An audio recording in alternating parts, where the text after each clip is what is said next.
নমস্কাৰ। আজি ক'বলৈ ওলাইছোঁ আমাৰ পৰ্যাবৰণৰ ওপৰত। আমাৰ পৰ্যাবৰণ হৈছে আমাৰ জীৱনী শক্তিৰ উৎস। এই পৰ্যাবৰণ যদি সুস্থ হৈ নাথাকে তেনেহ'লে আমাৰ বিভিন্ন ধৰণৰ ৰোগ হোৱাৰ উপৰিও বিভিন্ন কাৰ্যত ইয়াৰ প্ৰভাৱ পৰে। গতিকে এই পৰ্যাবৰণ সুস্থ ৰখাটো প্ৰয়োজন। আমাৰ পৰ্যাবৰণত বিভিন্ন ধৰণৰ গেছ, জলীয় বাষ্প, সূৰ্যৰ পোহৰ, মেঘ, বায়ু, পানী, মাটি আদি আছে।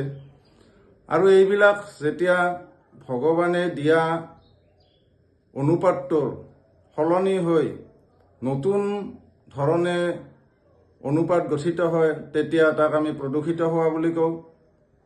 এতিয়া আমি জানো যে বায়ুত বিভিন্ন ধৰণৰ গেছ, বিশেষকৈ অক্সিজেন, নাইট্ৰজেন, হাইড্ৰজেন, কাৰ্বন ডাই অক্সাইড আদি গেছ থাকে। কিন্তু আমাৰ ব্যৱহাৰৰ কাৰণে, আমাৰ দৈনন্দিন ব্যৱহাৰৰ কাৰণে আমি যি জীৱাশ্ম ইন্ধন, বিশেষকৈ কয়লা আৰু পেট্ৰলিয়াম ব্যৱহাৰ কৰাৰ ফলত, ইয়াৰ অতিমাত্ৰা ব্যৱহাৰ কৰাৰ ফলত বায়ুত কাৰ্বন ডাই অক্সাইডৰ পৰিমাণ প্ৰয়োজনতকৈ বৃদ্ধি হৈছে বা বৃদ্ধি হৈ গৈ আছে।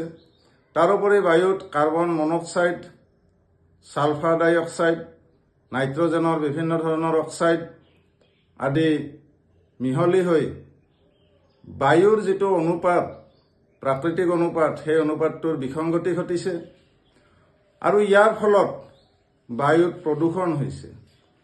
আমি জানো যে দিল্লীত প্ৰদূষণে কেনেদৰে ভয়াৱহ মাত্ৰা ৰাইজলৈ কঢ়িয়াই আনিছে।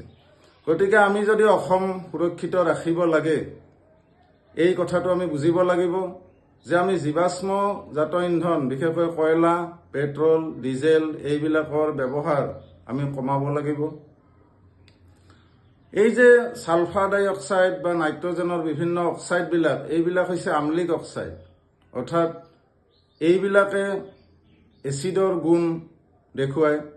যেতিয়া এই অক্সাইডবিলাক বায়ুত উৰি ফুৰে তেতিয়া ইয়াৰ মাজেৰে বৰষুণৰ টোপাল যেতিয়া আহে, বৰষুণ যেতিয়া পৰে, এই গেছবিলাকৰ মাজেৰে বৰষুণ আহিলে এই গেছবিলাক বৰষুণৰ পানীৰ লগত লগ হৈ সেই পানীখিনিক এচিডলৈ ৰূপান্তৰ কৰে, আম্লিক কৰি তোলে। আৰু সেই বৰষুণ যি ঠাইত পৰে সেই ঠাইত বিভিন্ন ধৰণৰ ক্ষতি হয় আৰু এনেকুৱা বৰষুণকে এচিড বৰষুণ বুলি কোৱা হয়। এই এচিড বৰষুণবিলাক সাধাৰণতে কল কাৰখানা থকা ডাঙৰ ডাঙৰ চহৰবিলাকত হোৱা দেখা গৈছে আৰু য'ত এই জীৱাশ্মজাত ইন্ধনৰ ব্যৱহাৰ বেছিকৈ হয় সেইবিলাক চহৰতো এই এচিড বৰষুণ হোৱা দেখা গৈছে। এই এচিড বৰষুণৰ ফলত বিভিন্ন স্মৃতিচিহ্ন, বিশেষকৈ মাৰ্বলৰ দ্বাৰা গঠিত স্মৃতিচিহ্নবিলাক নষ্ট হ'বৰ উপক্ৰম কৰিছে। মানুহৰ গাৰ ছালত বা জীৱ জন্তুৰ ছালত যেতিয়া এই এচিড বৰষুণ পৰে তেতিয়া তাত বিভিন্ন ধৰণৰ চৰ্মৰোগ হোৱা দেখা গৈছে। উদ্ভিদবিলাকৰ ক্ষতিসাধন হয়, পানীৰ ক্ষতিসাধন হয়। এই গোটেইবিলাক ক্ষতি আমাৰ ব্যৱহাৰৰ ফলতে হৈছে। আমি দৈনন্দিন ব্যৱহাৰ কৰি থকা যি কয়লা, পেট্ৰল, ডিজেল আদিৰ ফলতে হৈছে। গতিকে আমি আমাৰ চৌপাশৰ এই অৱস্থাটো আমি সুৰক্ষিত ৰাখিব লাগিব। এচিড বৰষুণৰ পৰিমাণ বৃদ্ধি হোৱাৰ ফলত ধাতুৰ যিবিলাক মূৰ্তি বা ধাতুৰ যিবিলাক সামগ্ৰী, বিশেষকৈ ঘৰৰ টিনপাত বা বিভিন্ন ধৰণৰ লোহাৰ যিবিলাক সামগ্ৰী, অন্যান্য ধাতুৰ সামগ্ৰী, এইবিলাকো ক্ষতিগ্ৰস্ত হোৱা দেখা যায়।